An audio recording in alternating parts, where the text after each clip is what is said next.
ஒரு 2, 3 தலைமுறைக்கு முன்னாடி எல்லாம் 100 வயசு வரைக்கும் எல்லாரும் வாழ்ந்து இறந்துருக்காங்க.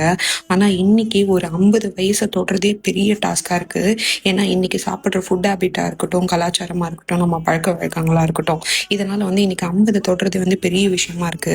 ஆனா, நம்ம வாழப்போற அந்த 50 வருஷம் இந்த பூமியில ஆடுற ஆட்டம் இருக்குதே, அதாவது பொண்ணு, பொருள், பதவி, பட்டம், வீடு, மனை அந்த மாரி சொல்லி நெறைய விஷயத்துக்காக நம்மளும் வாழறதில்ல, மத்தவங்களையும் வாழ விடுறதில்ல. போகும்போது ரூ. 1 கூட நெத்தியில வச்சு அனுப்ப மாட்டாங்க.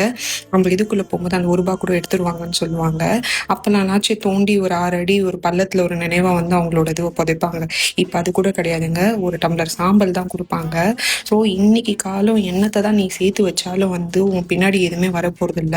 எக்ஸாம்பிள் நம்ம கண்கூட பார்த்த செல்வி ஜெயலலிதா அம்மாவோட எவ்ளோ பணமும் புடவை, நகை எல்லாமே அவங்க சேர்த்து வச்சனால எல்லாமே இன்னைக்கு கவர்மெண்ட்டுக்கு தான் போயிருக்கு. அவங்க இறந்தப்ப அவங்களோட ரத்தம் சொந்தம்னு சொல்லி ஒருத்தவங்க அவங்களுக்கு அழறதுக்கு ஒருத்தவங்க இருந்தாங்களா? இதுதாங்க அவ்வளோ பெரிய ஆளுக்கே நடந்த ஒரு விஷயம். நம்மலாம் எவ்வளோ அதில் சொல்லுங்க. எதை சேர்த்து வச்சு என்ன பண்ண போகிறோம்? இன்னைக்கு ரூ. 1 இருந்தால் கூட சந்தோஷமா இந்த நாளில் அனுபவிச்சுட்டு போயிடணும். மற்றவங்களுக்கு கெடுதல் நடக்கக்கூடாது, மற்றவங்க வாழக்கூடாதுன்னு கால்வாரி விடக்கூடாது. இதெல்லாம் பார்த்தானாச்சு திருந்துவாங்களா? அப்பயும் கிடையாது.